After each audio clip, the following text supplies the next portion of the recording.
سورۃ بقرہ کے حوالے سے صحیح حدیث موجود ہے، جس گھر میں پڑھی جائے اس گھر میں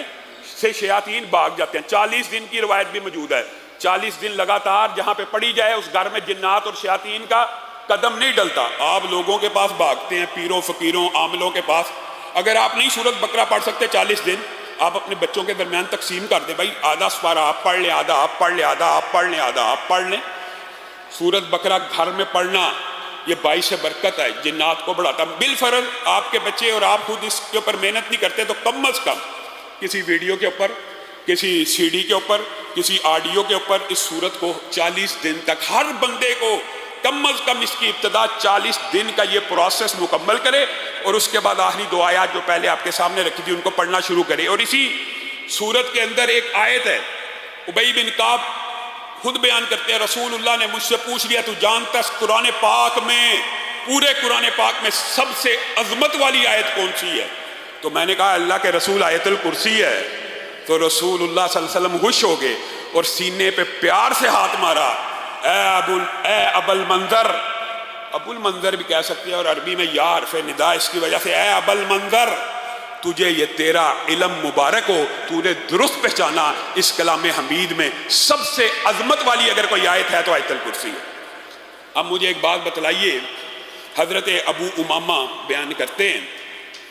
کہ رسول اللہ صلی اللہ علیہ وسلم سے میں نے ایک حدیث سنی ہے، حدیث آپ نے سننی اور یاد رکھنی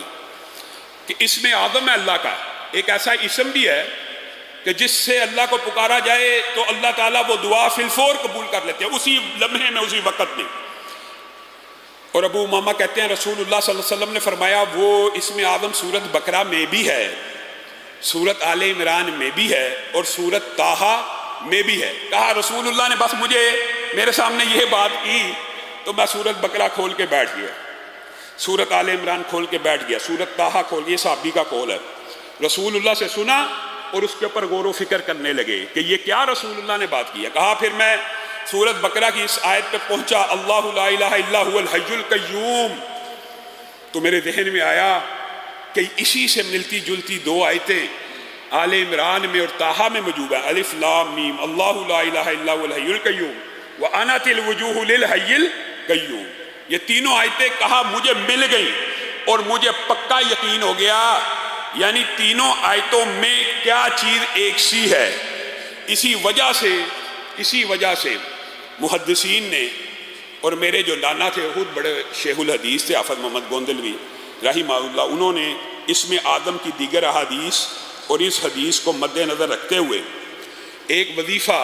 لوگوں کو بھی اور ہماری فیملی کو بتایا کرتے تھے، اور وہ کہتے تھے کہ مجھے یقین ہے،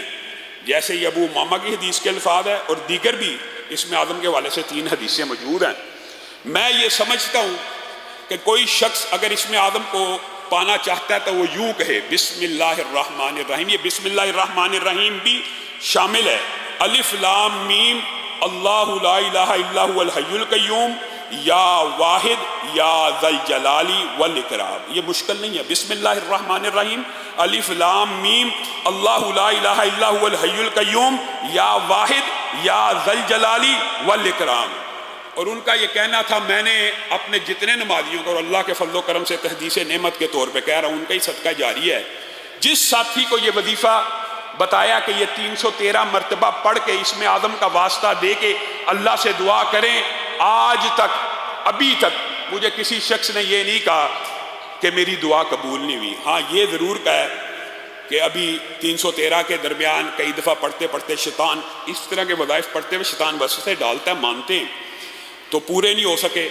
تو جو بندہ یہ سمجھتا ہے ایک دفعہ 313 مرتبہ ایک نشست میں نہیں پڑھا گیا، توڑ کے پڑھ لے، کوئی حرج کی بات نہیں ہے۔ 7 دن 8 دن آپ تجربہ کر کے دیکھ لیں، یہ 313 مرتبہ اسم آدم کا وظیفہ پڑھیں، اور کوئی بھی دعا جو آپ سمجھتے ہیں، علماء کے پاس آتے ہیں دعا کرانا شرعی وسیلہ جائز وسیلے کی قسم ہے، لیکن آپ خود کیوں نہیں کرتے؟ اس اسم آدم کا واسطہ دے کر اللہ رب العزت سے مانگیں، اللہ تعالیٰ وہ دعا آپ کی اسی وقت قبول و منظور کرے گا۔ آج کے بعد یہ اللہ کا اسم ہے، یہ اللہ کے نام ہے۔ ابو امامہ کی اس حدیث سے اور محدثین کے استدلال سے آج کے بعد زندگی کے اندر اس وظیفے کو بھی اپنا لیجیے۔